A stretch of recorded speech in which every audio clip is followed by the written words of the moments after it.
ce webinaire consacré au programme ALISA, ALISA pour alimentation saine, durable et accessible. On va parler de cuisine, vous l'avez bien compris dans ce webinaire, mais pas seulement, on va parler aussi de plaisir de manger. Il y a un an, 3 acteurs de l'alimentation se sont associés, ont mutualisé leurs expertises et leurs moyens, bien sûr, pour créer ce programme à destination des personnes de plus de 55 ans, dont l'objectif est d'améliorer leur alimentation, disons-le clairement, un programme qui se compose de plusieurs rendez-vous dans lesquels il est question de cuisine, il est question de nutrition et de plaisir de manger. On va en parler dans ce webinaire, bien sûr.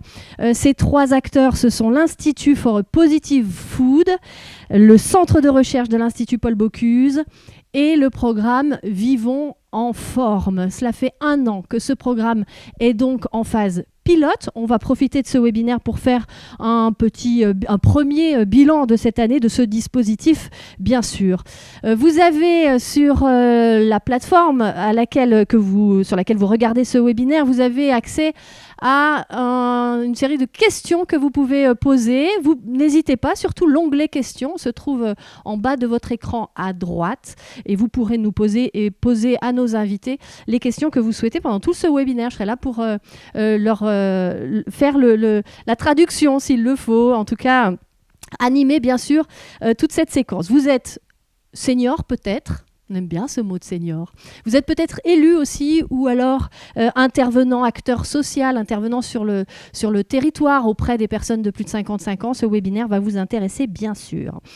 Daniel Thomé, je voudrais vous donner la parole pour commencer. On fera un petit tour de plateau tout à l'heure. Vous êtes, vous, le président de l'Institut for Positive Food. C'est un des 3 acteurs engagés que j'ai cités dans le lancement de ce programme ALISA. C'est un institut qui s'est formé pour défendre auprès des personnes seniors une alimentation, donc je le disais, durable, accessible, saine et positive. Qu'est-ce que ça veut dire ? Déjà, bonjour à tous, merci pour cette introduction. D'une façon générale, je pense que notre philosophie, c'est de se rattacher à la définition... Alors, attendez, je vais juste vérifier, on a un petit souci avec votre micro. Approchez bien le micro et parlez plus fort, s'il vous plaît, Daniel Thomé. Approchez bien votre micro de votre... Voilà, merci.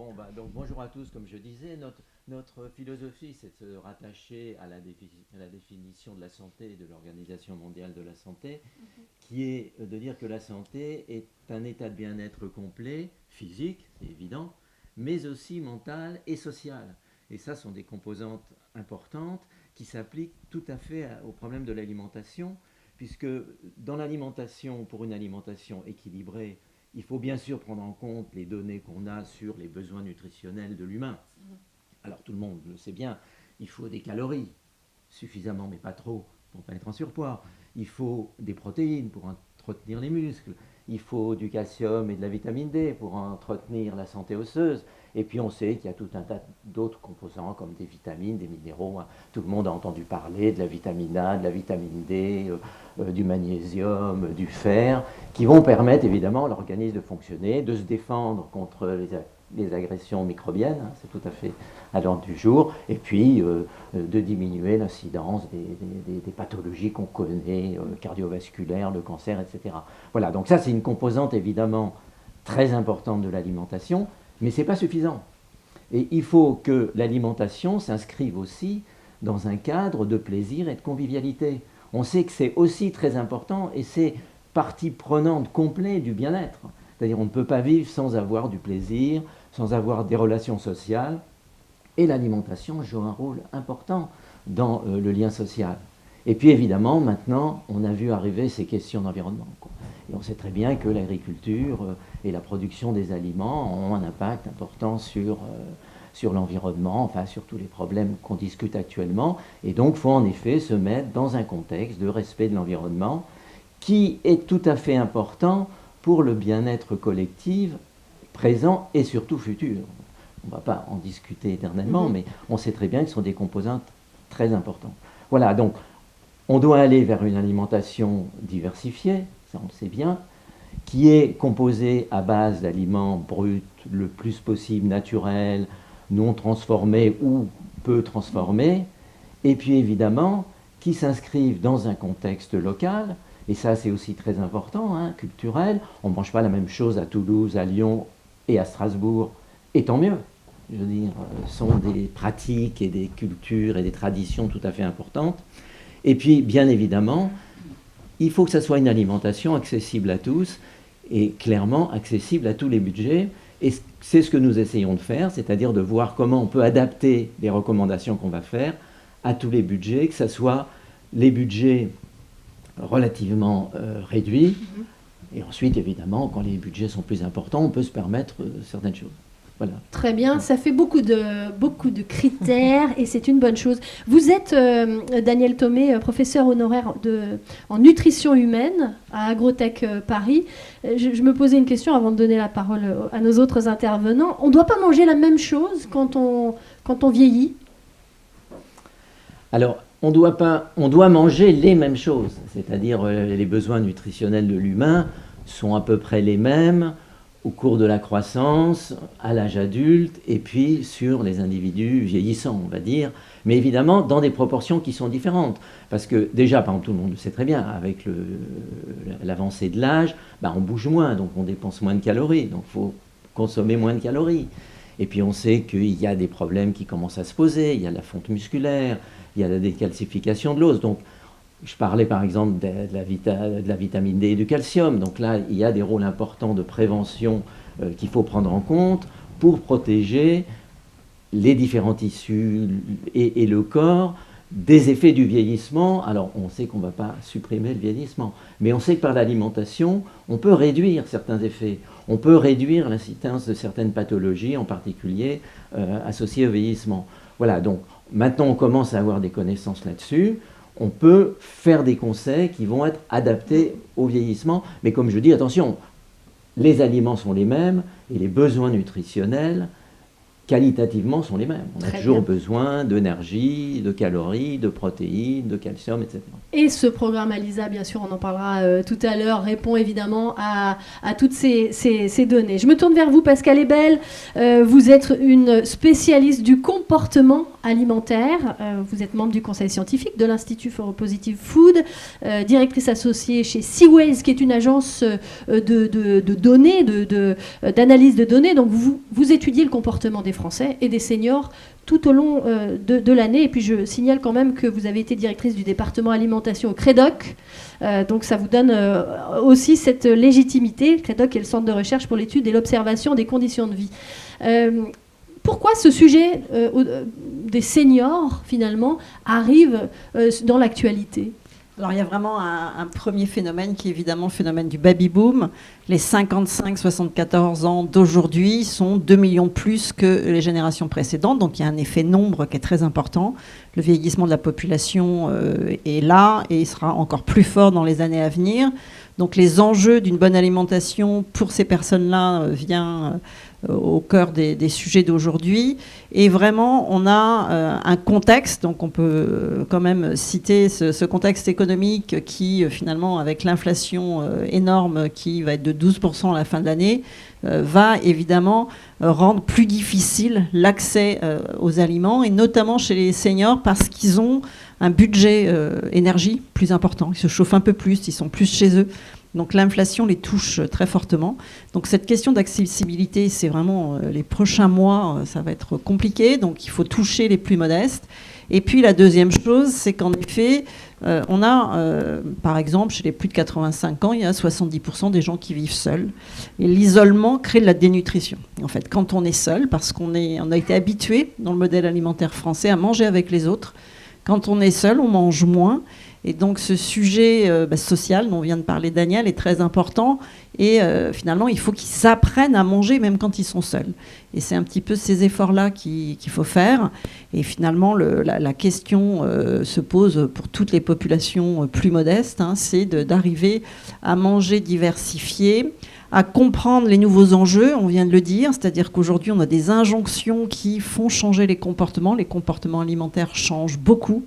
Et donc, il faut qu'ils réapprennent à manger avec ces injonctions de régime alimentaire qui évoluent, ce qui n'est pas facile.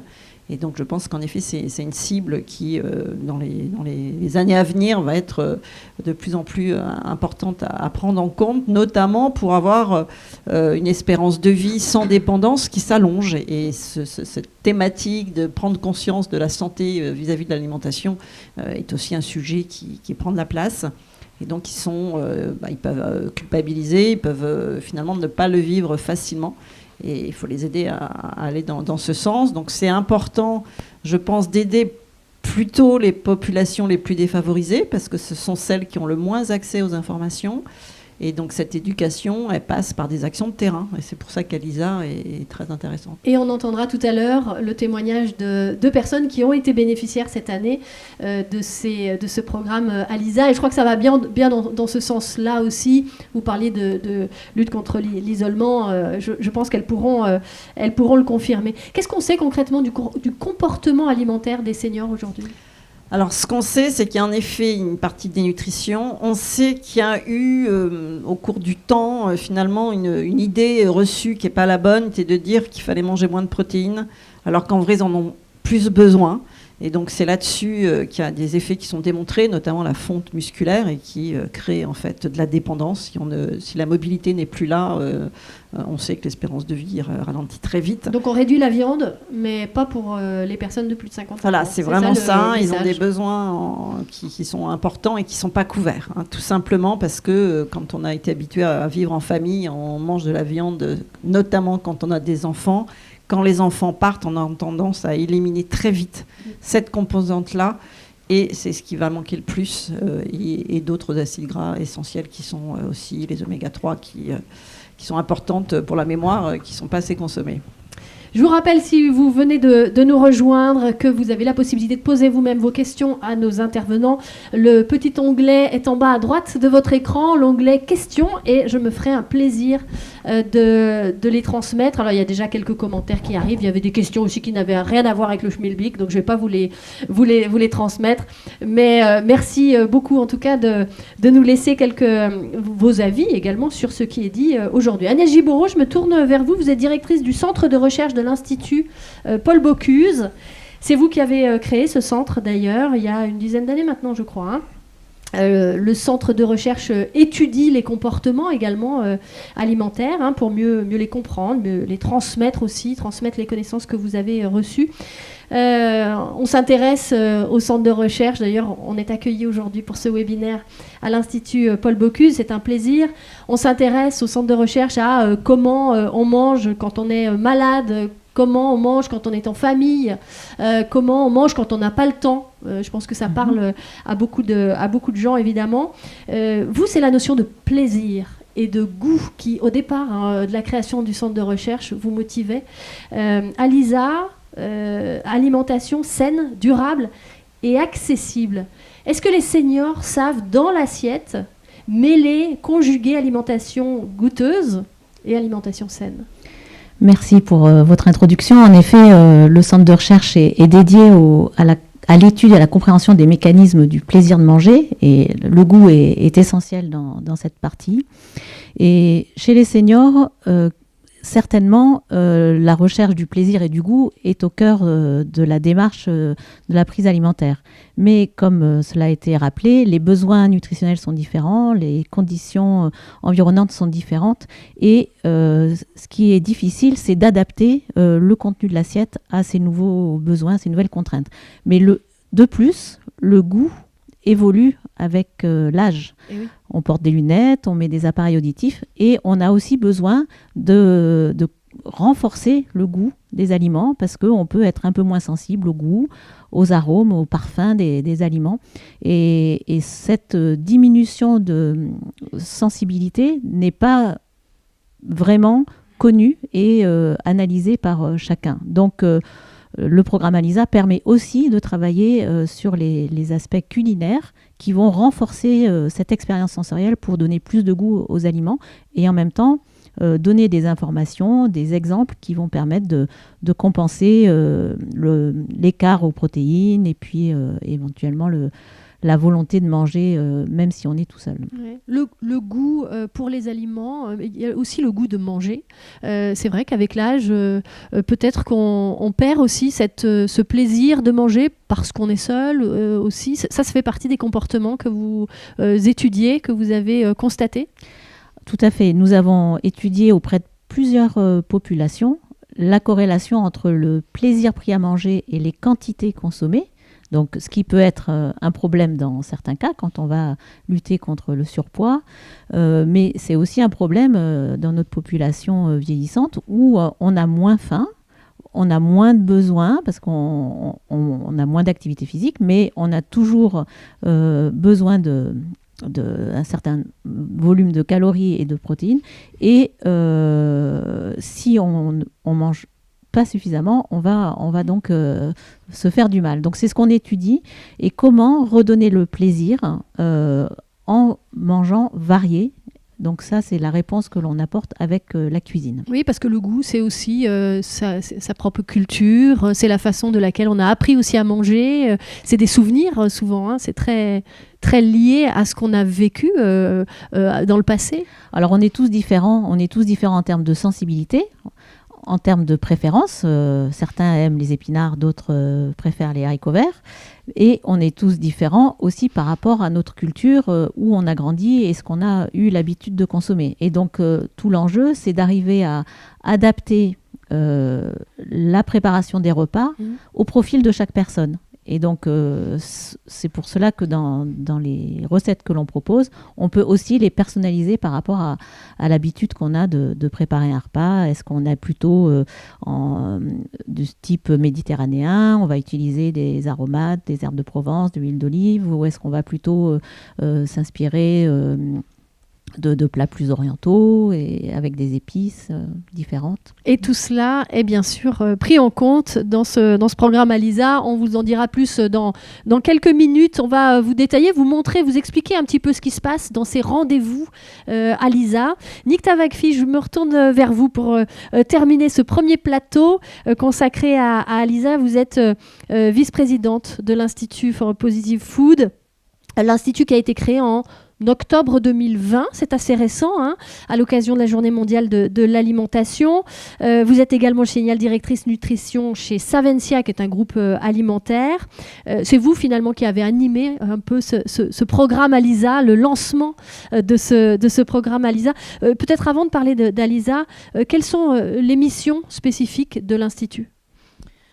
Bonjour à tous. L'Institut donc effectivement a été lancé il y a un peu plus d'1 an, et son objectif était de bâtir le socle scientifique de la vision positive food que Daniel a expliqué au début. Donc une vision apaisée et positive de la transition alimentaire, qui a la conviction qu'il est essentiel et il est tout à fait possible d'allier plaisir et santé quand on parle d'une alimentation plus durable. Donc, grâce à un comité scientifique pluridisciplinaire, nous avons pu, ce comité scientifique a rédigé et signé une charte, la charte Positive Food, qui pose en fait les bases et les axes des actions de l'Institut. Et l'Institut, globalement, a pour objectif de produire, vulgariser, diffuser des contenus scientifiques autour de la transition alimentaire et de l'alimentation saine et durable, et également développer des actions terrain en faveur de l'alimentation saine et durable et pour faciliter les évolutions de comportement. Donc, tout à fait, le programme Alisa est la première action concrète de terrain de l'Institut for Positive Food. Donc, le programme, bien sûr, a été monté de manière tout à fait collaborative avec les 3 structures que vous avez citées. Et nous sommes vraiment ravis de cette première action concrète collaborative. Alors, peut-être justement, comment il s'est construit ce programme ? Ce qu'il faut dire quand même, c'est que c'est un programme qui implique fortement les villes, les partenaires de terrain. Tout à fait. Solène et Flora, tout à l'heure, expliqueront mieux que moi et plus en détail. Mais effectivement, nous sommes partis du constat qu'il y a un besoin réel auprès de la cible senior. Il y a un besoin réel d'amélioration de l'alimentation. Donc, le besoin est exprimé par les seniors et aussi par les collectivités qui se soucient un peu de la santé, de l'alimentation, de leur population, etc. Donc, on remarque, on a proposé donc, ce programme aux villes d'Écully et de Mézieux, qui sont les 2 villes pilotes qui participent au programme ALISA.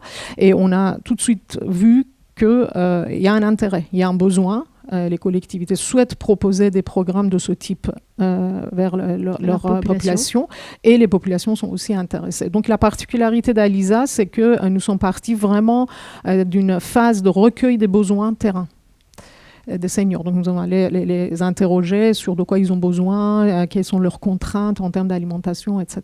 Donc tout ça, ce sera expliqué par Solène et Flora tout à l'heure.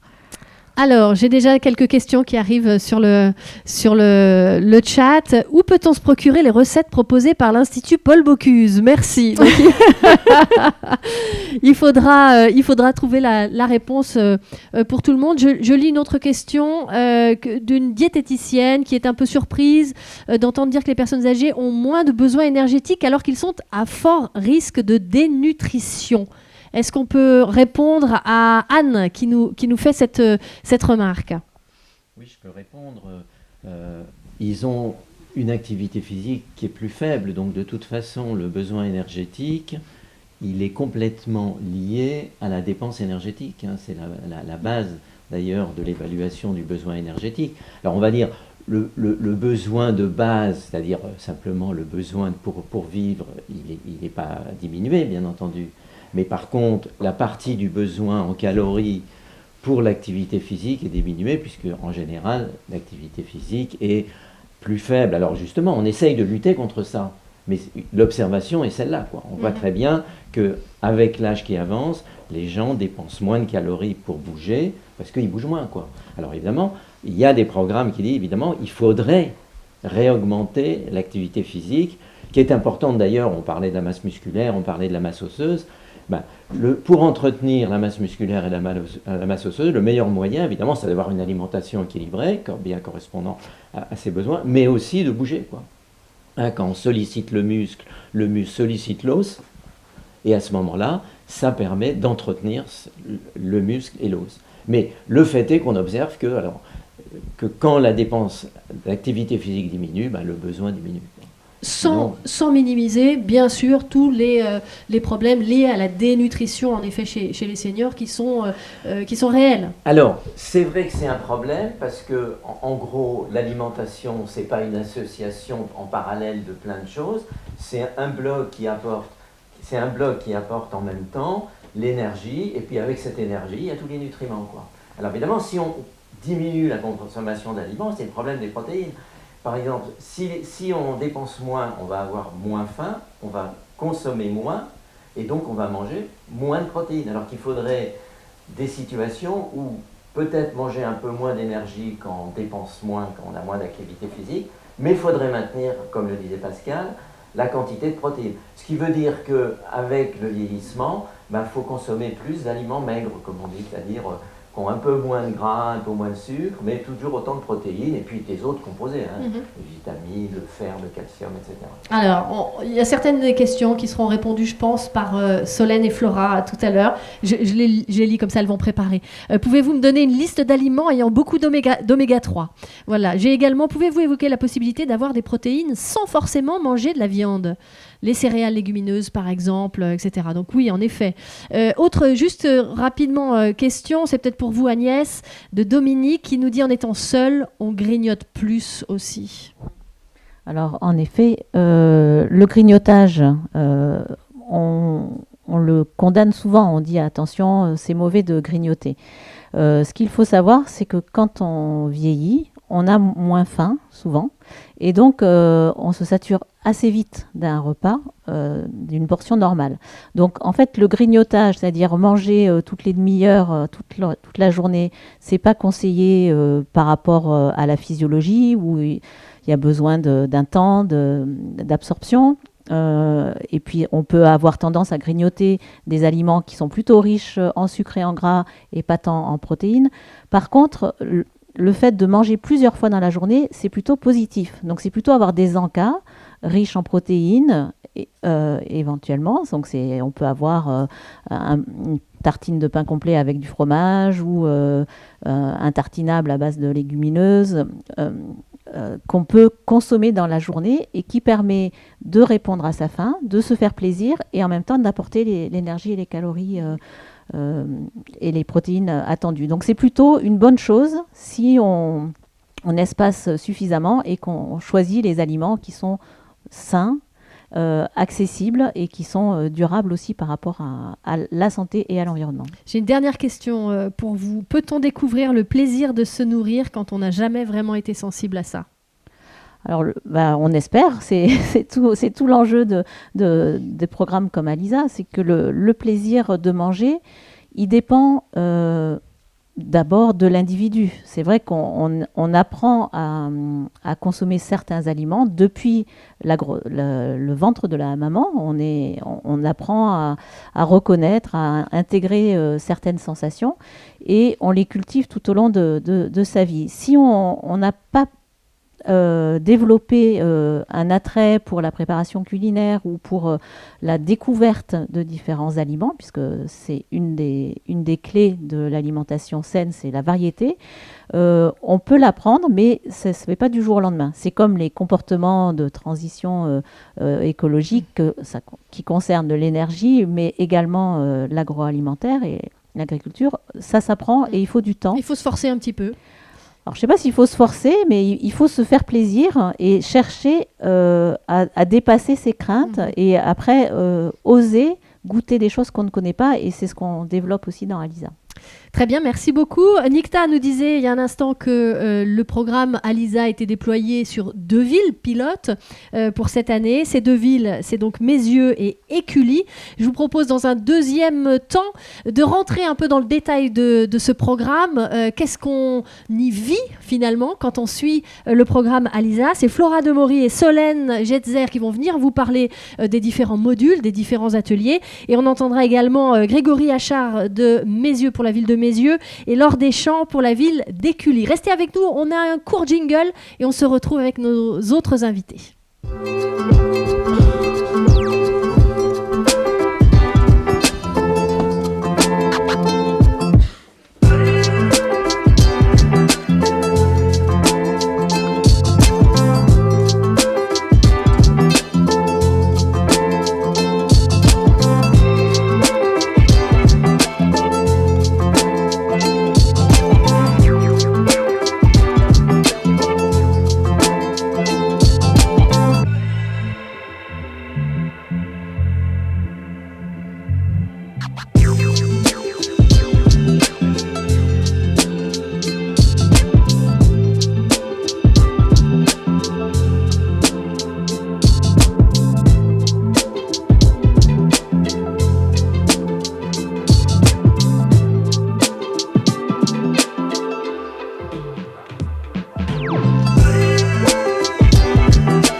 Retour avec nous pour parler de ce programme Alisa. Bienvenue à vous si vous venez de nous rejoindre. Sachez, et je réponds à une question qui nous a été posée, que ce webinaire est enregistré. Bien sûr, vous pourrez en faire profiter vos amis. C'était la demande que j'ai pu découvrir sur l'onglet questions. Si vous venez de nous rejoindre, sachez qu'en bas de votre écran à droite, il y a un onglet questions. Il suffit de cliquer dessus et vous pourrez vous-même poser vos questions à nos intervenants, bien sûr.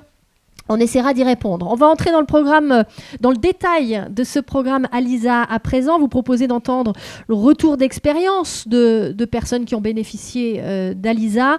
Et puis, on va également prendre toute l'information nécessaire sur le contenu de ce programme, de ces rendez-vous, avec Flora Demory, qui est tout de suite à ma droite, responsable partenariat et développement pour le programme VIF.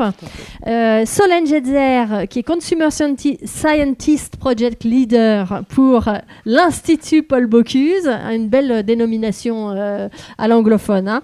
Vous avez toutes les deux en charge l'élaboration finalement des contenus de ce programme, l'organisation aussi des ateliers avec les villes, et en l'occurrence Meyzieu et Écully cette année. Vous êtes donc en lien direct finalement avec les bénéficiaires. Comment se déroule ce programme ALISA? De quoi est-il question? Flora, peut-être. Alors, oui, tout à fait. Merci beaucoup de cette question. Donc, Solène et moi avons été les chefs de projet en charge du développement d'ALISA. Donc, sous l'impulsion de l'Institut for Positive Food, l'objectif, c'était vraiment de mettre en commun les compétences d'évaluation et culinaire, du coup, de l'Institut Paul Bocuse et l'expérience de l'association FLVS qui porte le programme VIF dans la création de formations et d'outils ludopédagogiques à destination des agents locaux qui sont aujourd'hui en contact avec les seniors. Donc plutôt que d'arriver simplement avec des solutions clés en main, on a voulu les impliquer dans la démarche et du coup de faire avec eux ce développement de programme ALISA. Donc le programme VIF, il est connu et il est reconnu pour une forme un petit peu singulière de programme de prévention qui allie une méthode et une organisation. La méthodologie, ça repose sur le marketing social et sur les nudges. Donc concrètement, c'est des thématiques à disposition des agents territoriaux qui vont miser sur le fait de faire vivre des expériences aux bénéficiaires et pas seulement de leur transmettre des connaissances.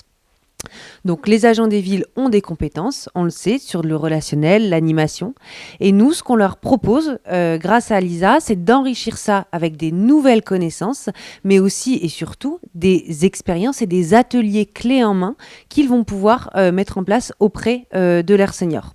Donc la méthode, ça impliqué forcément de partir des besoins du terrain. C'est pour ça qu'on est allé réaliser des focus group à la genèse d'ALISA dans les 2 villes qui ont accepté de participer à cette phase pilote, tout à fait.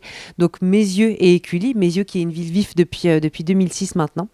Donc voilà, grâce à eux, on a pu avoir les bases de notre programme.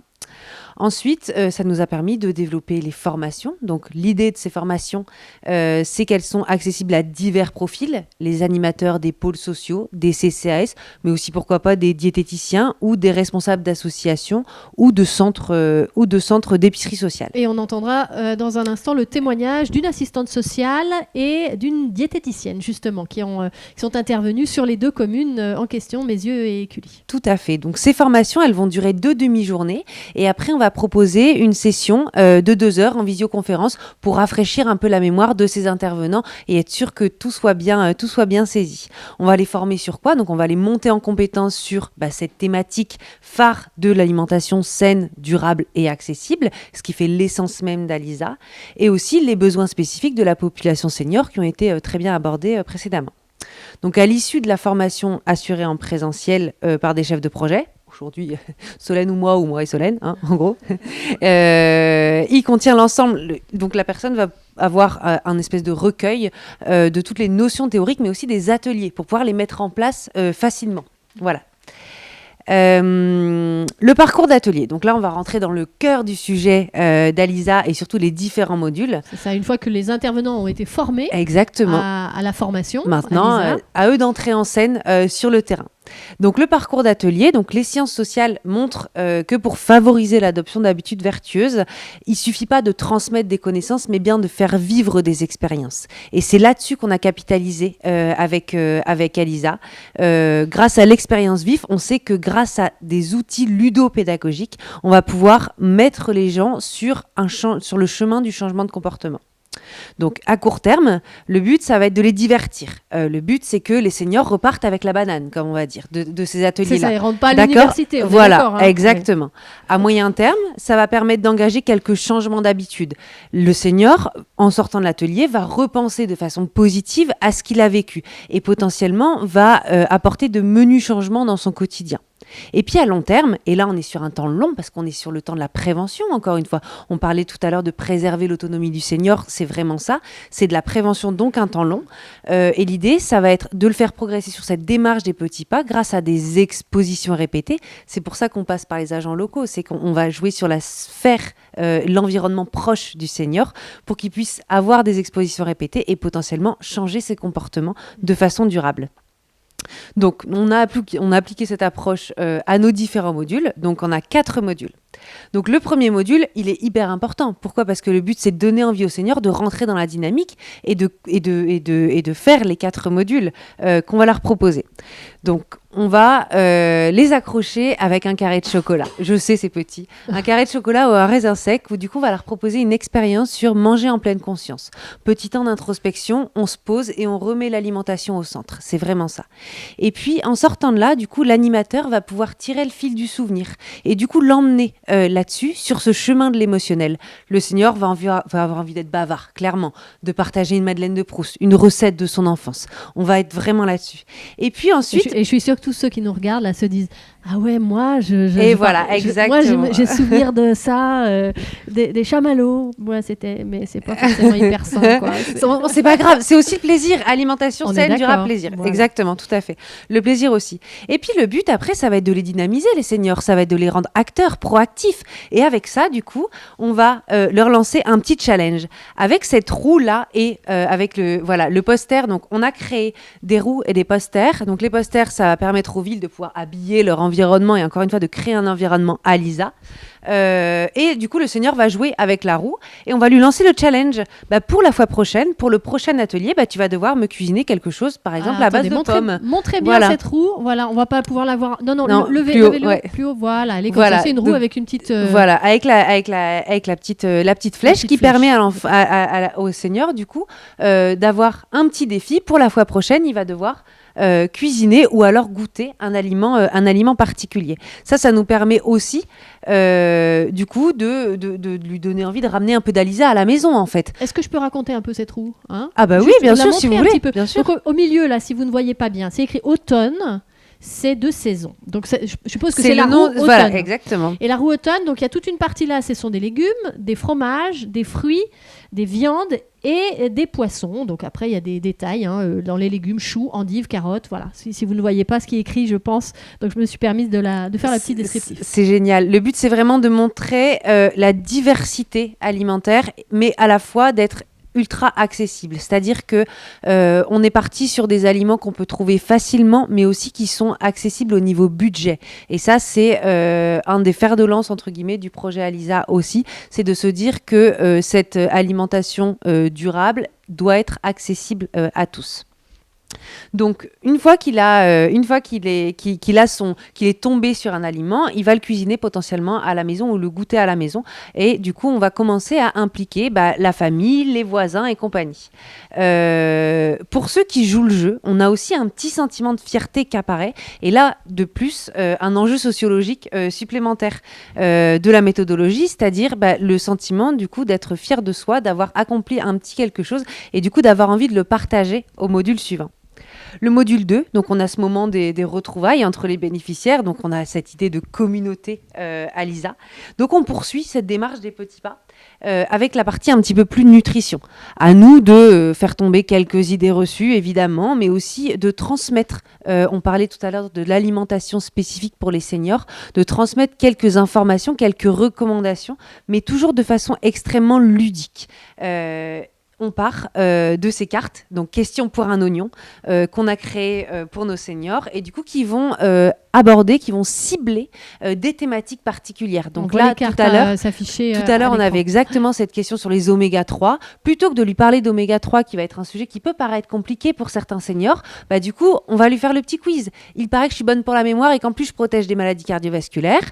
Toutes serrées dans ma boîte, je suis même les stars d'une chanson. Et du coup, le senior va dire, ah bah tiens, ça peut être la sardine. Et vu qu'on a donné à l'animateur les notions nécessaires pour pouvoir enrichir ce discours-là, tout simplement.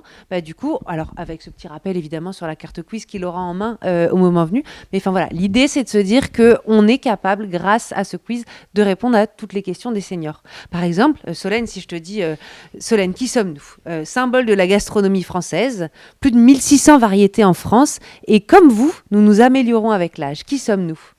Je pense qu'il y a une réponse possible, c'est le fromage. Voilà, exactement. Et de ça, en fait, l'animateur, il va être capable de tirer le fil et de dire que la reco pour le fromage, c'est 2 à 3 produits laitiers par jour, ce à quoi ça correspond, mais aussi ce que ça peut apporter d'autres. Voilà, ça, c'est selon le niveau, entre guillemets, du groupe. S'il juge pertinent de l'aborder, soit, c'est une bonne occasion. J'ai une question Ouais. pour vous sur le chat, puisqu'on parle des fromages. Je ne sais pas si vous pourrez y répondre, mais les produits laitiers sont-ils vraiment pour les rhumatismes ? Est-ce que ça fait partie des questions qu'on vous pose là dans les ateliers ? Ça peut effectivement être des questions qui apparaissent. Les produits laitiers, on sait très bien qu'il y a d'énormes débats là-dessus. Maintenant, le but, c'est de se dire qu'il n'y a aucun interdit, que les produits laitiers font partie des recommandations nutritionnelles de santé publique. Et du coup, Alisa, c'est aussi ça. C'est aussi se baser sur les recommandations officielles et les transmettre et les rendre accessibles avec les solutions clés en main, de se dire que cette portion de fromage ou de lait, ça correspond à 30 ou 40 grammes de fromage, c'est l'équivalent d'un yaourt, c'est aussi 100 ml de lait. Mais enfin voilà, l'objectif, c'est vraiment ça. C'est aucun tabou, tout aliment a sa place dans l'alimentation. Le but, c'est la diversité. On en était au 2e module, je crois. Tout à fait. Donc au 3e ? Tout à fait. On passe au 3e module avec l'idée de progresser sur le chemin de l'alimentation durable et d'être connecté au quotidien.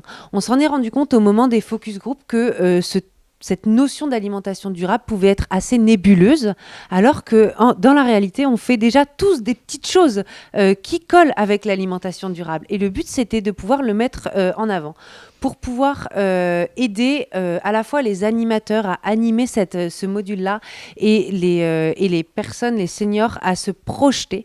On est parti sur leur parcours quotidien, tout simplement. Et de se dire que quels étaient vos lieux d'approvisionnement, et à partir de ces lieux d'approvisionnement-là, on tire le fil de notions complémentaires.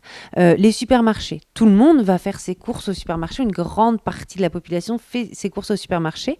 Et du coup, l'idée, ça va être d'aborder quelques-uns des sujets. Donc l'aliment brut qu'on peut trouver au supermarché, donc la viande, le poisson, les légumes, les œufs. Du coup, qu'est-ce qui peut me questionner au supermarché ? Tout bêtement, on va s'intéresser à la provenance. Aujourd'hui, sur nos étals, on trouve des pommes qui viennent même de Belgique, etc., alors qu'on en produit très bien en France. Privilégions ce qui est produit en France, tout simplement. Les labels, c'est une jungle à eux tout seuls. On sait que les gens peuvent être perdus. Nous, on fait la lumière et surtout, on leur explique dans quel label peuvent-ils avoir confiance. Les aliments transformés, comprendre une liste d'ingrédients, de sucre, de sel, etc. Le but, c'est vraiment pas de stigmatiser un aliment, c'est juste de pouvoir choisir de façon éclairée. C'est-à-dire que le senior, on lui transmet les infos. Après, libre à lui de manger tel ou tel aliment, en pleine conscience tout simplement, et en se faisant plaisir. On parlait des chamallows. Si les chamallows, c'est votre plaisir, pas de souci. Le tout, c'est de pas faire chamallow plus saucisson, plus vin rouge. Voilà, c'est tout. C'est juste ça. J'ai tout faux. Voilà, le tout, c'est de trouver le juste équilibre, l'alimentation diversifiée. Ça nous permettait aussi du coup d'aborder tout ce qui était étiquetage, les dates limites de consommation, le rangement du frigo, les logos qui apparaissent. Voilà. Le but, c'est que on s'est inspiré vraiment des questionnements des seniors, mais aussi des besoins des agents territoriaux, de ce qui nous remontait, de ce qui pouvait intéresser concrètement les personnes avec qui ils étaient en contact. Ça nous permet aussi du coup de mettre en valeur certaines initiatives des villes, ces modules-là. Vu qu'on part de la ville où le senior habite, il est content, il est proactif de partager ses bons plans à lui, mais aussi les villes peuvent indiquer, tenez, là, vous avez aussi un lieu de compostage. On est parti du cycle de vie d'un produit, donc on va aussi jusqu'à la fin. Et du coup, les villes, ça leur permet aussi de mettre en avant ce qu'elles font de bien. Donc, c'est en ça que c'était intéressant. Finalement, en ancrant ce module dans le quotidien, on a aussi pu ajuster le curseur sur le fait d'être accessible à tous et aussi au niveau budget. Grâce aux différents agents territoriaux qui sont intervenus, donc des épiceries sociales, des CCS, des pôles seniors, ça nous a permis du coup de pouvoir avoir un curseur très très large. De prendre en compte que tout le monde ne va pas faire ses courses sur le marché, par exemple. Voilà, exactement. Et à la fois, sur le marché, il y a des bons plans. À l'arrivée, en tout début ou en toute fin de marché, ça permet d'acheter des grosses quantités. Et après, on va pouvoir avoir certaines techniques pour conserver, on le verra après avec Solène. Ou alors, justement, pour les seniors, on parlait tout à l'heure des seniors qui vivent seuls. Aller au marché, c'est aussi être en direct avec son commerçant et lui demander la juste portion. Et du coup, potentiellement, ne pas faire de gaspillage. Donc voilà, c'est aussi ce type de bon plan qu'on peut partager.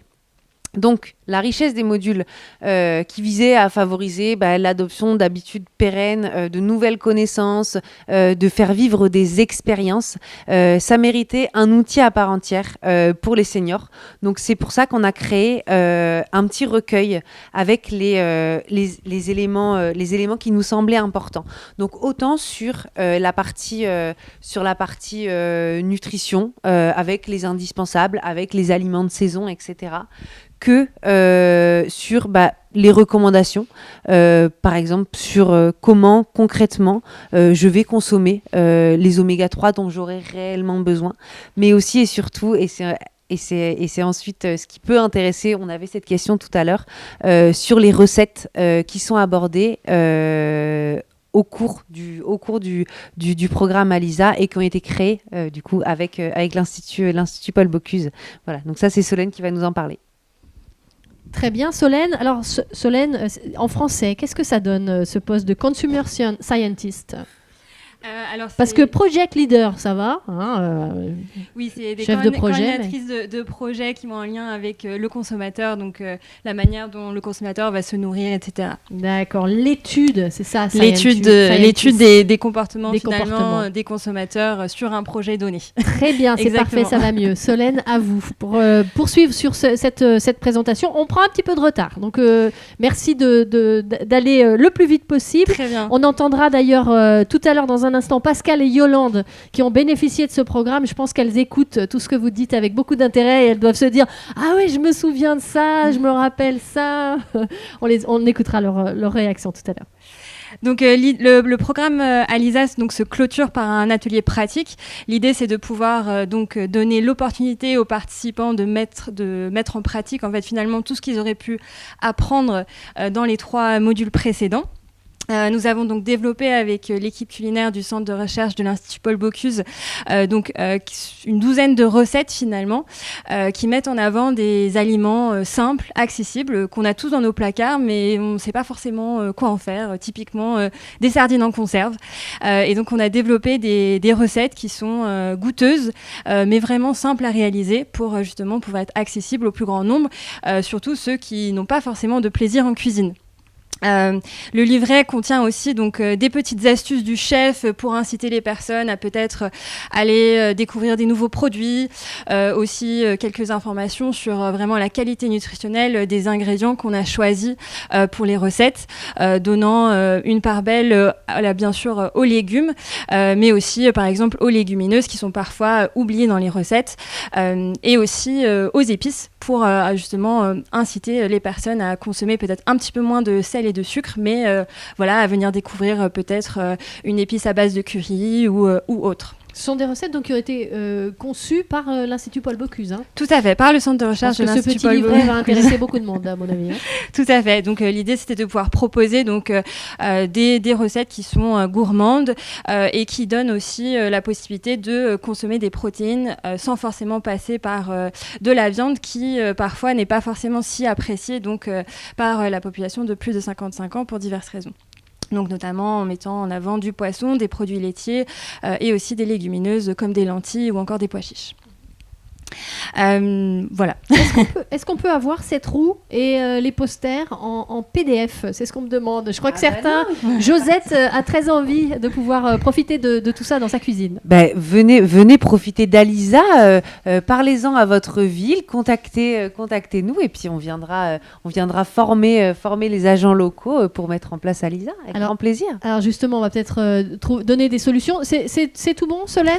Alors, je me permets de rajouter aussi que donc le programme ALISA a aussi une méthodologie d'évaluation. Donc, l'initiative du projet, c'est aussi de venir un petit peu observer qu'est-ce que ALISA a vraiment apporté finalement à la fois aux participants, mais aussi aux animateurs des villes. Nous, ce qu'on a pu voir vraiment, c'est que les participants ont vraiment eu un réel moment d'échange et de plaisir au cours des ateliers, de partager leurs souvenirs, aussi leurs astuces recettes, leurs propres connaissances, parce que, oublions-le pas, c'est aussi des populations qui ont leur propre connaissance en termes d'alimentation et qui aiment le partager. Et aussi, on a pu voir que sur donc les cinquantaines de participants qui sont venus aux ateliers à Écully et Mézieux, on a donc environ 70% qui ressortent avec des meilleures connaissances en alimentation et en nutrition. Donc c'est une bonne nouvelle pour le programme ALISA qu'on souhaite bien sûr consolider en le déployant sur d'autres villes avec plus de participants. Et des participants célibataires, des couples sur l'ensemble, ça a été assez varié? Les deux. Donc on a eu bien sûr une part importante de femmes qui s'intéressent particulièrement à cette thématique, mais bien sûr on invite aussi les messieurs à se joindre au programme. Alors, merci beaucoup. Je me tourne vers vous, Grégory Achard. Vous êtes adjoint au maire de Mézieux, délégué aux solidarités. Vous êtes avec Laure Deschamps. Bonjour. Laure, vous êtes vice-présidente du CCAS d'Écully. Donc, les deux villes pilote sur ce projet, sur ce programme ALISA. Je voudrais comprendre et qu'on comprenne un peu ce que ça a demandé pour vous, ville, comme déploiement, comme effort, et comment vous êtes rentré dans ce programme. Je vais commencer par vous, Grégory Achard, à Mézieux. Mézieux, 35 000 habitants. C'est quoi le profil de vieillissement de la commune? Alors, le profil du vieillissement, il est quand même assez important, puisqu'aujourd'hui, plus de 5500 aînés de plus de 65 ans. Alors, ALISA, effectivement, concerne d'abord les plus de 55 ans, mais on a quand même une population vieillissante, avec quand même l'arrivée de nouvelles familles, d'où, pour nous, l'importance de rentrer dans ce programme, dans ce dispositif ALISA, dû à la typologie de notre population sur la ville de Mézieux. Oui. Comment vous avez donc déployé? Est-ce que déjà, cette offre liée à l'alimentation des seniors, elle existe déjà? Est-ce que c'est un vrai sujet complexe pour une municipalité? C'est un vrai sujet complexe. Je ne sais pas si on peut dire complexe, mais en tous les cas, c'est un vrai sujet. Et c'est un vrai sujet, déjà, comme je vous le disais, par la typologie de la ville, mais parce qu'aujourd'hui, on a aussi un accroissement du maintien à domicile. Effectivement, on sait, les personnes, les aînés, les seniors restent de plus longtemps au domicile, et que, effectivement, l'alimentation est un axe fort, et que nous, élus, nous devons prendre en compte et proposer, on va dire, des des accompagnements. Des accompagnements, et d'avoir un rôle de facilitateur par rapport à cette thématique-là, puisqu'on sait qu'une bonne alimentation découle beaucoup de choses derrière. Oui. Flora et Solène disaient que le rôle de la ville, en tout cas du partenaire de territoire, est essentiel. Comment vous avez déployé donc ce programme, vous, sur votre commune de Mézieux? Alors, on l'a déployé, c'est simplement parce que là, pour le coup, et je voudrais, si vous me permettez, déjà remercier les partenaires qui sont rentrés dans le dispositif, mais les agents villes également qui se sont fortement mobilisés pour rentrer dans le dispositif. On a une chance à Mézieux, mais je crois qu'il en a une même à Écully, c'est qu'on a un partenariat associatif qui est très fort et développé depuis de nombreuses années. Donc, on savait, lorsque le programme nous a été présenté, vers qui on allait se tourner, si je puis me permettre l'expression, et qu'effectivement, on s'est tourné à la fois vers une épicerie sociale, ça a été abordé tout à l'heure. On s'est également tourné vers les centres sociaux, puisqu'ils sont au cœur de nos territoires et qui créent du lien avec les populations et notamment les publics précaires. Et puis, bien évidemment aussi, le pôle senior, qui est en contact direct avec les aînés. Et parce qu'on a aussi de la chance, elle va venir témoigner tout à l'heure, d'avoir une diététicienne de la cuisine centrale de la ville de Mézieux, donc qui a coordonné le projet. Donc les partenaires, ça a été très facile de les mobiliser, et qui eux-mêmes, parce qu'ils connaissent le territoire par cœur et qui connaissent les publics, ont mobilisé des aînés derrière, puisque c'est une vingtaine de seniors qui se sont mobilisés sur la ville de Mézieux. Comment vous aviez présenté ce programme aux partenaires? Est-ce que vous étiez donné des critères peut-être de sélection pour les seniors qui allaient pouvoir profiter d'ALISA? C'est pas forcément en termes de critères, mais c'était surtout d'être attentif je le disais tout à l'heure en préambule, d'être attentif à la typologie de la ville. Parce qu'il y a 5500 aînés, comme je vous l'ai dit, mais parce qu'on a aussi 2 quartiers politiques prioritaires de ville, donc avec des publics précaires, et puis on a des aînés qui sont en lotissement avec plus de facilité, on va dire. Donc, si vous voulez, ce qui était important pour nous, la ville et l'équipe municipale, c'était de pouvoir cibler l'ensemble des aînés, du moins si on peut parler de critères, c'était ces critères-là, c'était pouvoir de sélectionner dans nos différents quartiers de ville, et puis parce qu'en tant qu'élu, on se doit de répondre à l'ensemble de la population, et qu'il était très important d'agir aussi bien dans nos QPV que sur les autres quartiers de la ville. Stéphanie Bazin, votre diététicienne, sera là dans un instant sur ce plateau. Elle nous expliquera un peu comment ça s'est passé justement pour eux, partenaires sur le terrain. Si je peux me permettre de compléter ce que dit très bien Monsieur Achard, c'est quelque chose qui est extrêmement important, qu'on appelle, nous, l'universalisme proportionné. C'est-à-dire que des solutions accessibles à tous, on le voit par exemple sur les cartes quiz, on a différentes informations, mais proportionnées parce qu'il y a une attention particulière pour les populations les plus vulnérables. Voilà, ça fait partie aussi de la ligne de conduite de la démarche.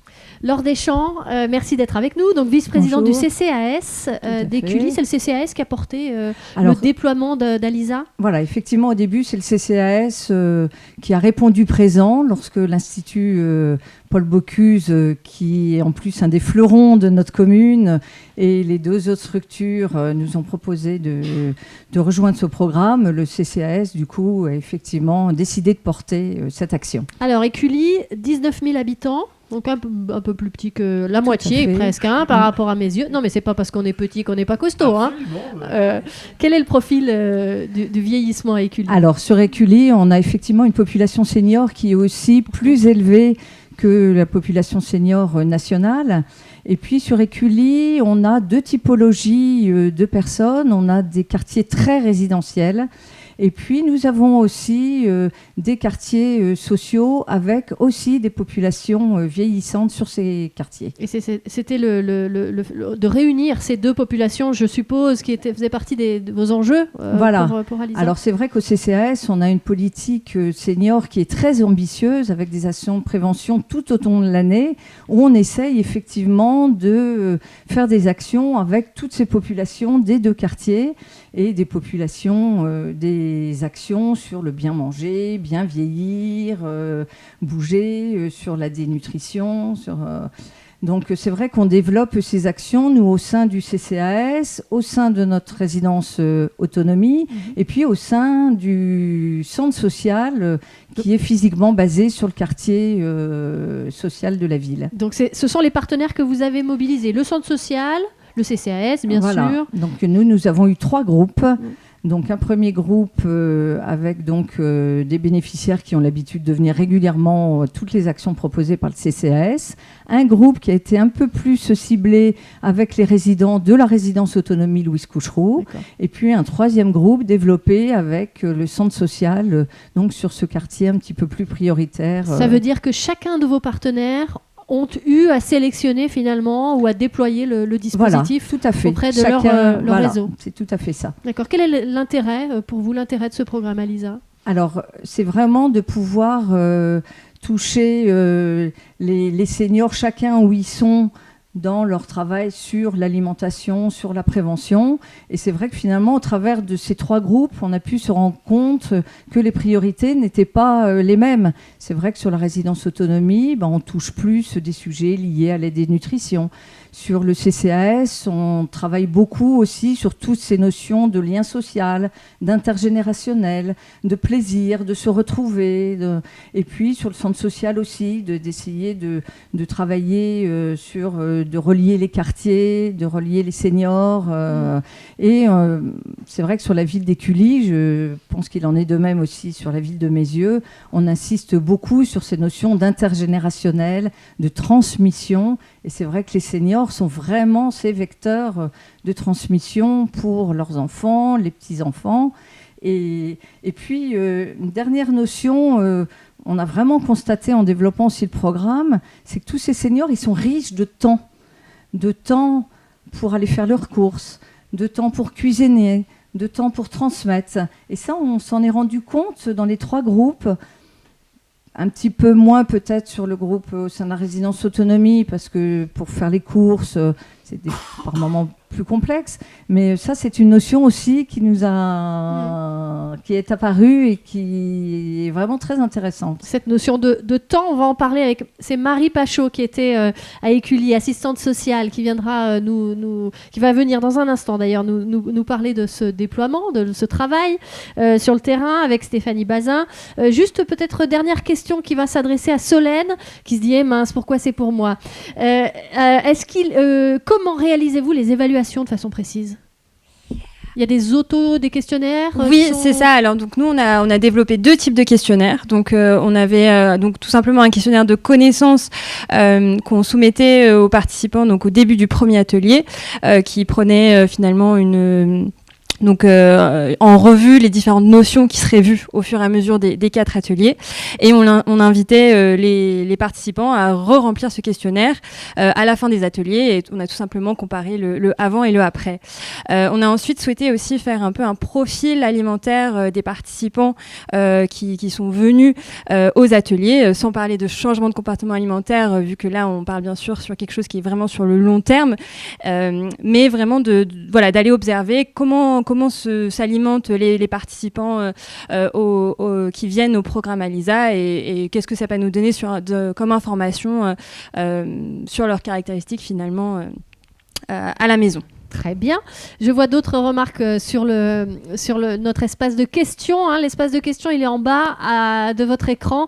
N'hésitez pas, en bas à droite, vous pouvez laisser vous aussi votre question. Monique nous dit, est-il possible d'avoir le recueil dont il a été question alors que ce programme n'est pas mis en place dans ma ville? Alors, c'est aussi l'objet de ce webinaire.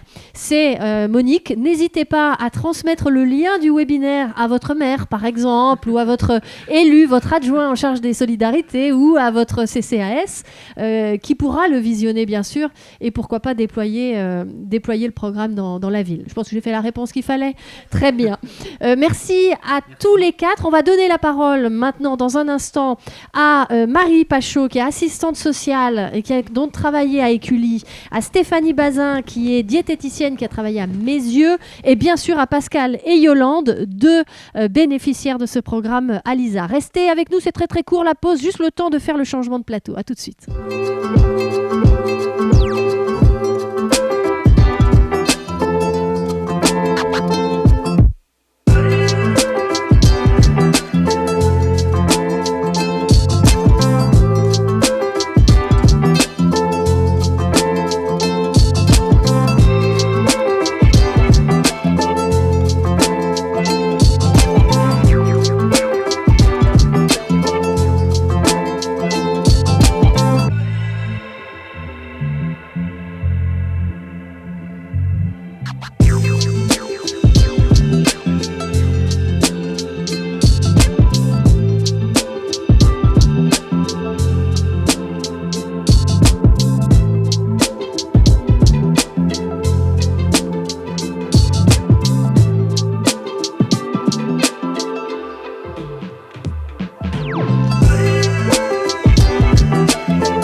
Retour sur le plateau de ce webinaire ALISA. J'espère que vous êtes intéressés par ce programme. On vous explique un petit peu comment s'est passée cette phase pilote, 1 an de pilote ALISA, déployé donc dans les villes de Meyzieux et d'Écully. J'ai avec moi sur le plateau les 2 chargés de projet, chargés de formation à Écully et à Meyzieux, et puis 2 personnes qui ont bénéficié donc de ce programme. On va prendre évidemment vos témoignages.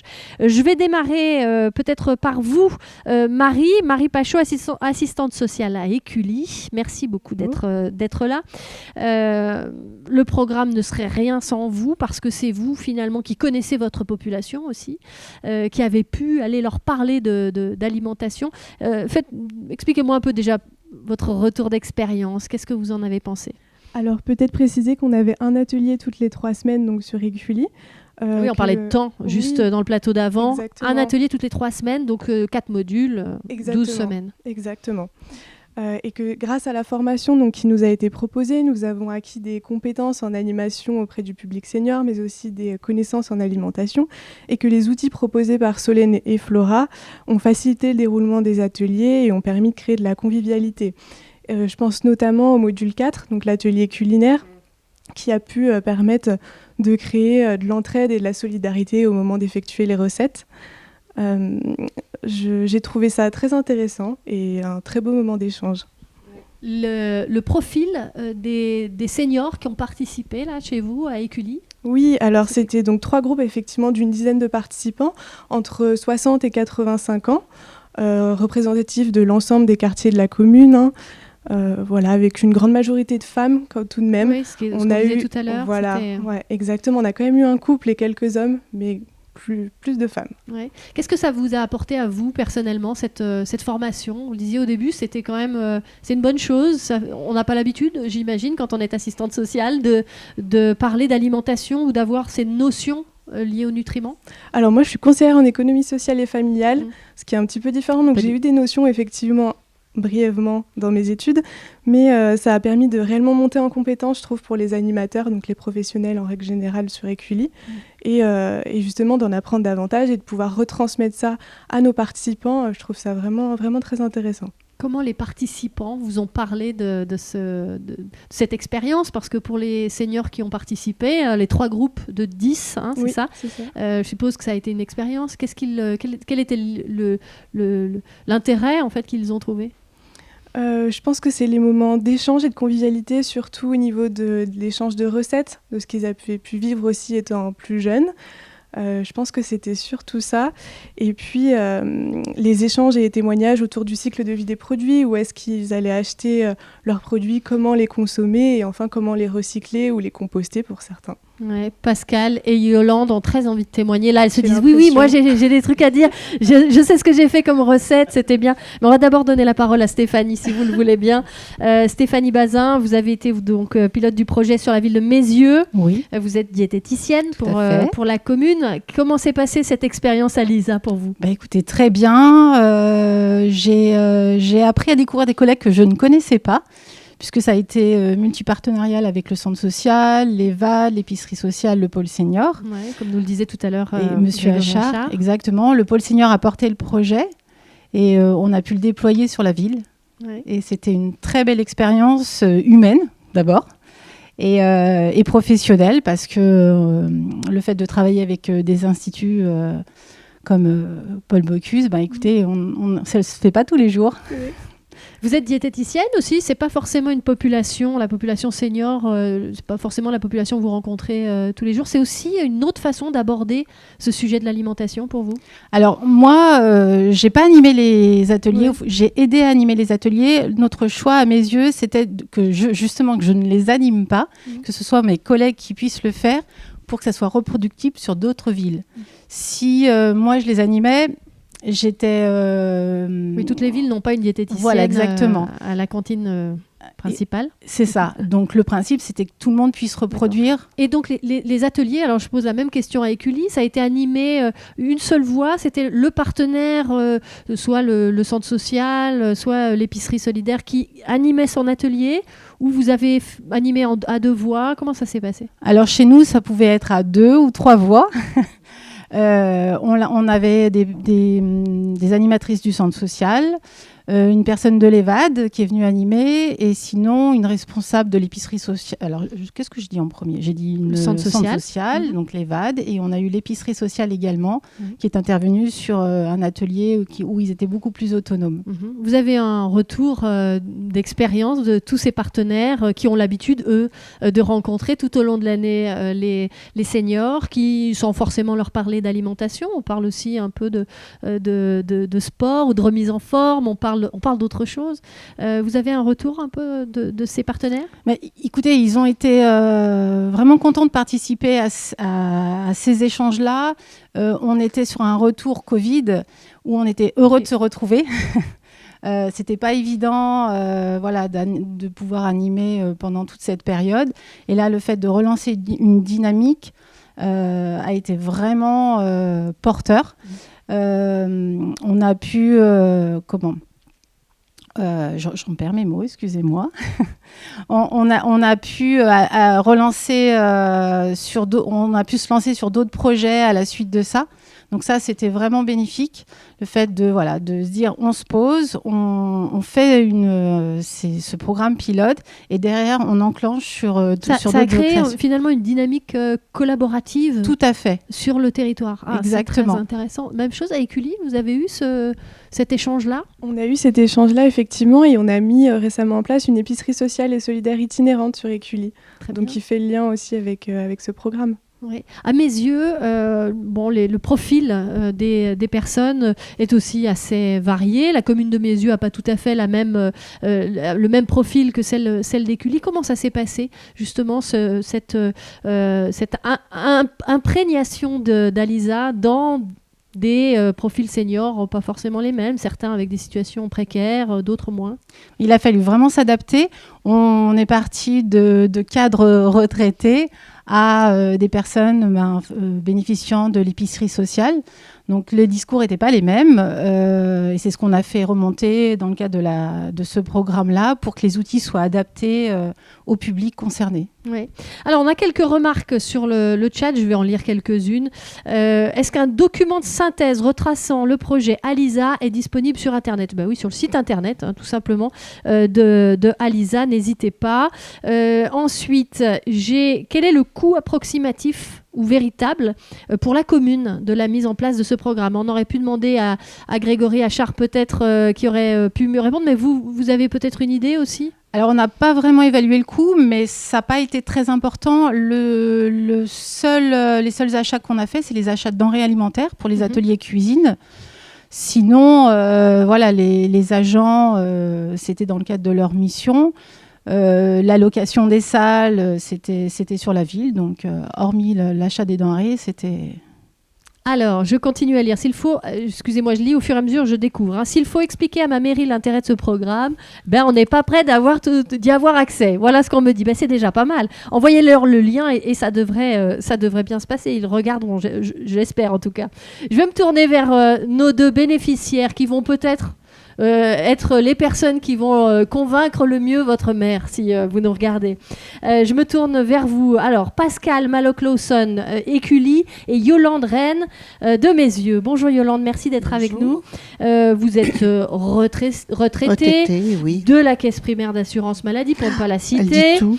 Oui, et vous avez été sollicitée par le pôle senior de Meyzieux. Oui, voilà. Expliquez-moi un peu déjà, pourquoi vous avez voulu participer à ce programme ? Mais parce que je suis une grande gourmande et gourmet, et que j'ai une curiosité naturelle vers tout ce qui concerne la cuisine. J'adore la cuisine. Alors, je ne me suis pas inscrite dans ce programme.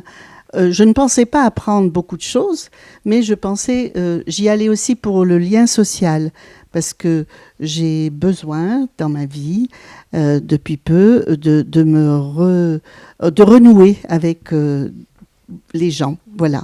Donc, bien m'en a pris, parce que j'ai trouvé ça super formidable. Alors, dites-moi un peu pourquoi ça a été super formidable. Déjà, vous avez rencontré ? Ça vous a permis de faire des rencontres ? J'ai rencontré des gens que je ne connaissais pas forcément, qui étaient peut-être pas, même souvent pas du même milieu social que moi, mais j'ai trouvé très enrichissant cette rencontre. Et on a pu, quand on parle cuisine, de toute façon, on peut réunir tout le monde. Et on a pu évoquer des souvenirs communs, on a pu évoquer la façon dont, les souvenirs, les goûts, tout est remonté à la surface. Et en plus d'avoir appris des choses, ça fait du bien. Oui. Ça fait du bien et je pense que c'est hyper important. Alors, qu'est-ce que vous avez appris, vous ? Alors, qu'est-ce que j'ai appris ? Par exemple ? J'ai appris, on a eu... Je crois qu'il y a une histoire avec le radis, non ? Est-ce qu'on peut apprendre quelque chose sur le radis ? Entre autres choses, oui. Mais... Alors d'abord, je vais commencer un peu par le début quand même. Il y a eu une approche plus théorique au départ et qui a été justement, comme ça a été souligné par Flora, très enrichissante. Moi, j'ai adoré parce que c'était présenté de manière très ludique et puis avec des quiz. Alors là, je me suis beaucoup amusée. D'autres aussi. Vous avez chanté la chanson des sardines, je suis sûre. Oui, oui, entre autres. Voilà. Donc là, j'ai trouvé ça très très bien tout le long. Et ça, on a appris tout en s'amusant, en fait. Hein, voilà. On a appris tout ce qui a été développé avant mon passage. Hein, je vais pas renouveler. Très théorique sur les 3 premiers modules. Voilà. Et le dernier qui a beaucoup et plus le dernier, pratique. on est rentré au cœur du programme, c'est-à-dire qu'on est passé à l'action. Et là, on est passé on a appliqué des recettes. On a fait, on a partagé, on a touché, il y a toutes ces sensations qui sont revenues à la surface pour tout le monde. Ouais. Donc, c'était super bien. Et vous voulez pas me parler des radis? Je vais vous parler. Alors, notamment, j'ai une petite anecdote qui m'a beaucoup plu, moi, c'est qu'on a approché le radis dans tous ses états. C'est-à-dire qu'on a pu faire un joli velouté avec les feuilles. Ensuite, on a pu goûter le radis en salade ou à la croque au sel. Et on a aussi goûté, et ça c'est le clou du système, c'est qu'on a goûté du radis en dessert. On a fait une petite mousse de radis et c'était, ma foi, très surprenant, mais c'était très bon. C'était très bon. Alors, je ne dis pas que je vais le répéter demain, mais ça m'a beaucoup plu. Oui, ça permet de se dire qu'on apprend encore aussi. Voilà. C'est aussi j'ai appris de voir qu'on apprend encore. Et puis, le dernier module, tout à fait le dernier, ça a été la réalisation des bocaux, des conserves. Et là, je me suis dit, oh mon Dieu, mais j'avais oublié que ça se faisait, ça. J'en ai fait moi-même. Autrefois. Des bocaux? Ah oui. Autrefois, on faisait des conserves. Quand on a le jardin. Oui, on avait un jardin, donc je faisais des conserves tous les ans quand on avait une famille, etc. Après, on ne fait plus rien, puis après, on ne sait plus, puis maintenant... Maintenant, on oublie. Oui. Après. Voilà. Et là, ça vous a redonné envie de faire des conserves? Pas envie vraiment, parce que quand on est seul, comment voulez-vous faire des conserves? Enfin, je veux dire, c'est exceptionnel. Oui, voilà, c'est ça. Mais enfin, il peut m'arriver d'en faire si j'ai une manne qui arrive chez moi et pour me servir en légumes. Ça fait plaisir. En tout Merci. cas, vous avez un sourire, Yolande, qui nous montre parfaitement que Merci. ce programme a été bien vécu. Tout à fait. Pascal, merci d'être avec nous, Pascal. Bonjour. Bonjour. Vous êtes donc, vous avez bénéficié de ce programme. Oui. Sur la commune d'Écully, racontez-moi un peu comment ça s'est passé. Alors j'ai eu la chance de bénéficier de ce programme. D'abord j'ai été informée par informatique, moi qui ne suis pas très férue d'informatique, mais bon. Et puis en fait, à plusieurs, avec 2 autres personnes de mon immeuble, nous avons décidé de nous inscrire. Et pourquoi? Qu'est-ce que vous attendiez, espériez peut-être? Alors moi personnellement, je suis très épicurienne. C'est-à-dire j'ai toujours aimé cuisiner, j'ai toujours aimé manger et j'aime toujours beaucoup manger. Alors j'ai eu quelques réticences, quelques craintes à mon arrivée, parce que quand on a fait un tour de table, je me suis rendu compte que j'allais être un peu la dissidente du groupe. Chacun amenant ses petits souvenirs d'enfance sur le bon clafoutis, sur le le petit carré de chocolat. Alors moi, c'est pas ça du tout. D'abord, je suis pas très sucre, je suis très salée. Et puis sur des recettes... quand même conséquente. Hein. Donc, c'était quoi votre petit souvenir, vous? Juste pour... c'était pas le carré de chocolat, c'était quoi? J'ose pas citer le homard, mais moi je fais un couscous. Là, et vous avez fait un couscous? Oui, j'ai fait un couscous quand il y a eu la recette qui était à faire. Tout à coup, je me suis dit, mince, il y a une recette qui est à faire. Zut, j'ai rien. Enfin, j'avais 2 petits-enfants assez petits chez moi ce jour-là, et je me suis dit, qu'est-ce que j'ai? Ah oui, j'ai ça, hop. Et hop, je concocte, et voilà, les épices à gauche, à droite dans ce qu'on a.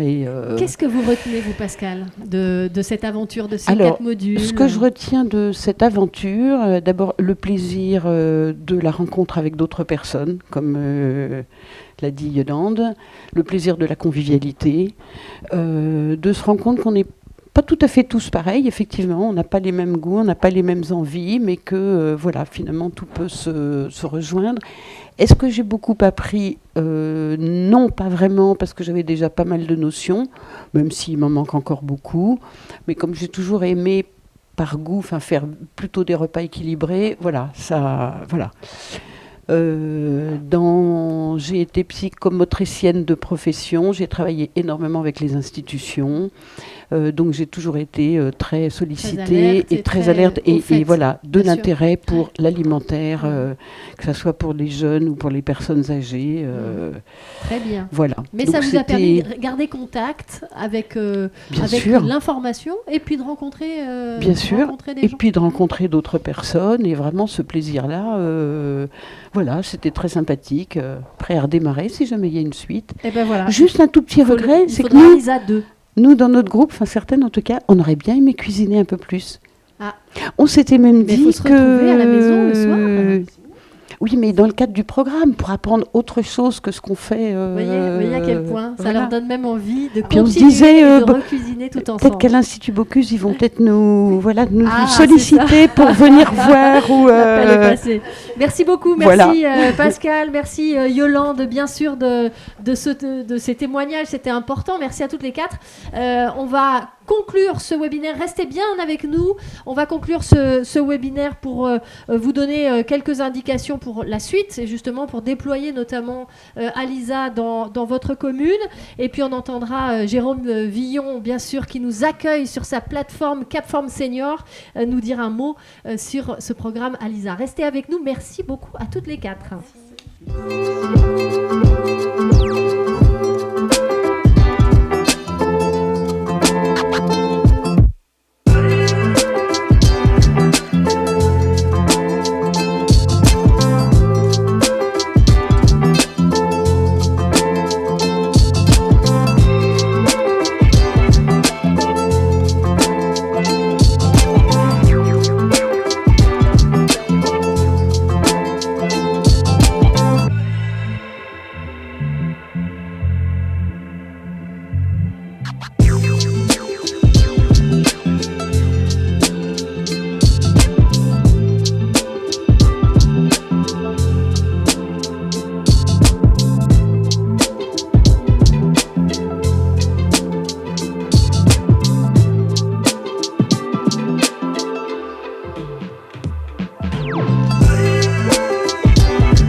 Conclure ensemble ce webinaire consacré donc au programme Alisa.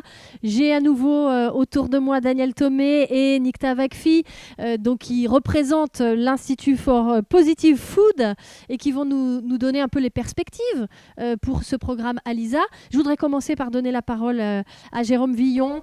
Jérôme, merci d'être avec nous, directeur général de la Ligue d'athlétisme Auvergne-Rhône-Alpes, qui porte ce programme Capform Senior, qui accueille la conférence aujourd'hui.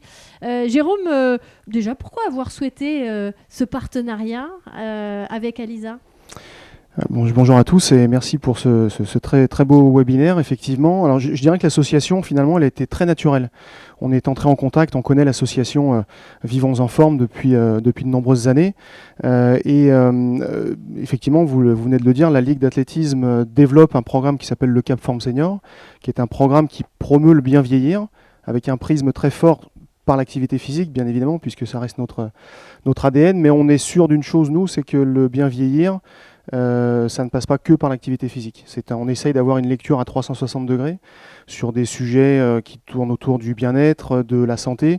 La nutrition est évidemment un sujet très connexe. Daniel Thomé en a parlé tout à l'heure. Il est évident que l'activité physique et l'équilibre alimentaire vont de pair. Et le programme Alisa, en ce sens, a une philosophie qui est vraiment très proche de la nôtre. C'est-à-dire qu'on l'a bien vu dans tous les témoignages précédents. On va chercher quelque chose de très ludique. C'est un contenu qui est très original, mais à la fois scientifiquement très sérieux, qui s'inscrit dans le long terme. Et c'est exactement ce que l'on cherche à faire avec le Capform Senior. Le deuxième élément, c'est que nous travaillons, alors évidemment, le programme est à destination des seniors, mais nous travaillons en étroite collaboration avec les villes ou avec des agglomérations, des communautés de communes. Et ça nous paraissait aussi intéressant de pouvoir peut-être porter la bonne parole auprès des villes avec lesquelles on travaille, et c'est peut-être un élément de réponse d'ailleurs aux nombreuses questions de cette matinée, avec les 9 villes actuellement qui sont engagées dans le programme Cap Forme Senior. Donc on se fait fort de porter la bonne parole auprès de nos partenaires. Et puis enfin, je dirais, pour la petite anecdote, que la date également n'a pas été choisie au hasard, puisque ça permet de lancer cette Semaine Bleue, finalement, qui est un événement évidemment récurrent, annuel, cher aux villes. Aux villes, bien sûr. Bonjour, est-ce que la ville de Dessines fait partie du programme ALISA ? Bientôt, si Dessines nous écoute, pourquoi pas. L'objectif, c'est, on le disait, ce programme c'était en phase pilote pendant cette année, la dernière année qui vient de s'écouler, à Écully et à Meyzieu. Et on espère que ce programme se développe comme le programme d'ailleurs Cap Forme Senior aujourd'hui. Et il est présent dans combien de villes, Cap Forme Senior ? Alors on travaille avec 9 villes, je peux les citer peut-être, mais donc la ville de Vichy, Grenoble, Roanne, Saint-Étienne, Lyon, Villefranche-sur-Saône, Romans, et voilà, je crois que j'ai fait à peu près le tour. À peu près le tour. Bon. Nick Tavakfi, Daniel Thomé, on termine ce webinaire ensemble.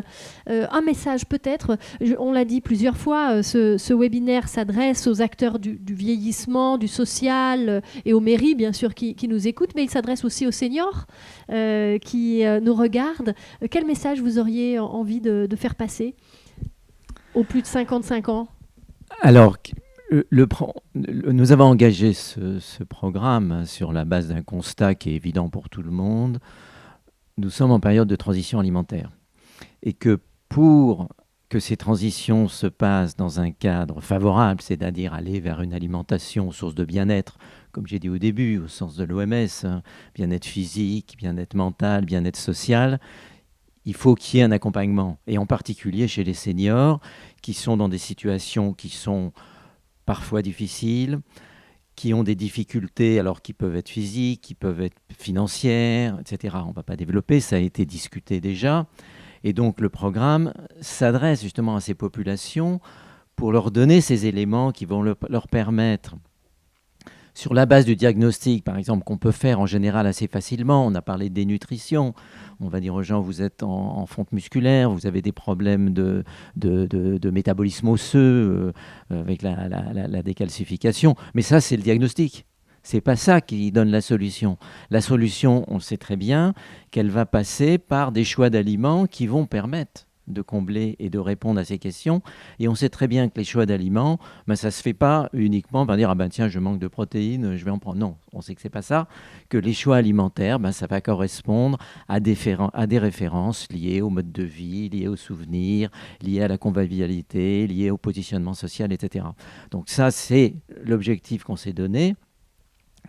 Et que pour faire ça, on sait très bien qu'il faut des connaissances, des expertises académiques. Évidemment, il faut savoir ce que c'est la nutrition, il faut savoir ce que c'est le comportement alimentaire, etc. Mais pas uniquement, il faut aussi des gens de la pratique qui savent comment on compose des régimes, comment on choisit des aliments, comment on les achète, où est-ce qu'on doit les acheter, comment on peut, avec un budget donné, remplir le panier de la ménagère, comme on dit.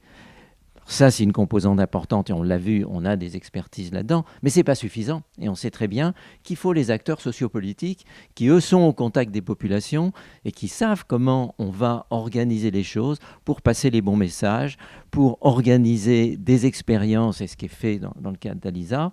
Et ce qui est important, nous, de notre point de vue, c'est que ce n'est pas à nous de le faire, c'est aux acteurs sociopolitiques de s'approprier le programme et de le développer dans leur ville. Alors, pour terminer, pour l'avenir, évidemment, il en a été question, il faudrait qu'on puisse déployer le programme dans d'autres villes. Donc, évidemment, là, ça a été dit, toutes les villes intéressées, on est prêt à discuter.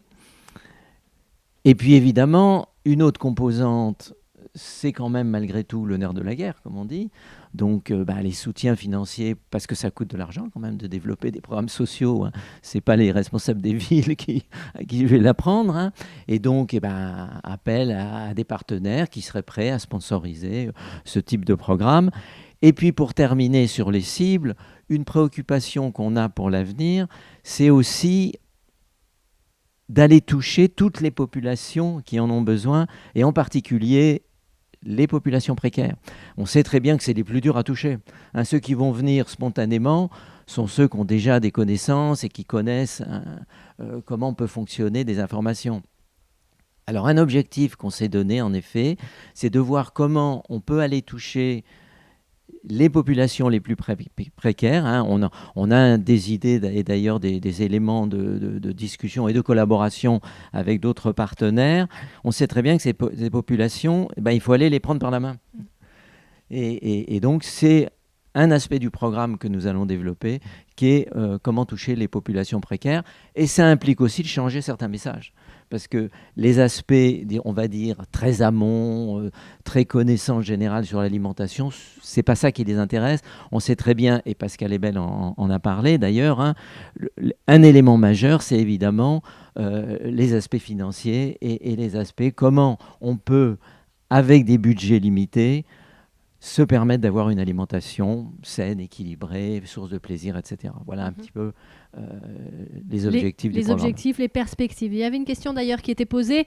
Je vous la pose telle quelle. Pouvez-vous expliquer qui finance le programme ALISA aujourd'hui? Donc sur cette première année, ce sont les 3 partenaires de lancement? Alors actuellement, oui, c'est fait avec les partenaires, mais, et on doit les remercier, c'est aussi quand même les villes qui mettent à disposition des moyens en locaux, en personnel, etc. Et je pense qu'on l'a vu, il y a une motivation importante.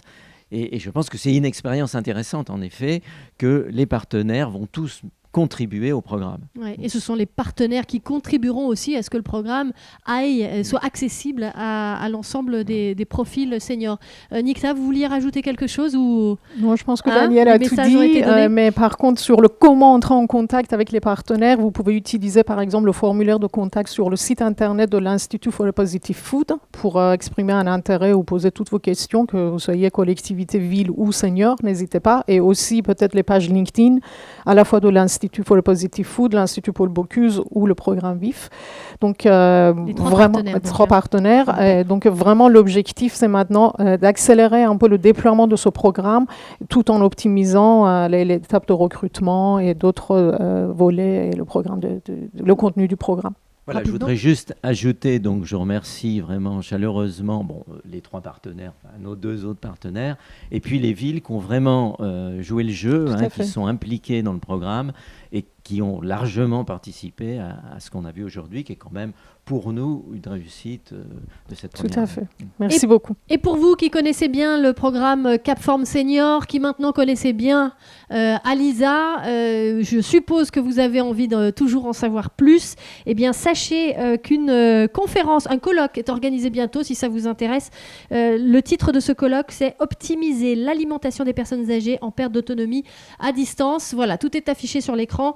C'est le 13 octobre prochain, c'est à Paris, mais il sera également diffusé en webinaire sur l'adresse du site internet qui va vous apparaître à l'écran, alim50plus.org. Je voulais vous signaler ce colloque puisqu'on est complètement dans le sujet d'aujourd'hui. Merci beaucoup, merci à tous nos intervenants dans ce webinaire. J'espère que vous avez passé un bon moment. N'hésitez pas à aller faire un tour sur le site internet de l'Institut for Positive Food qui vous dira tout, bien sûr, sur ce programme ALISA. Merci beaucoup.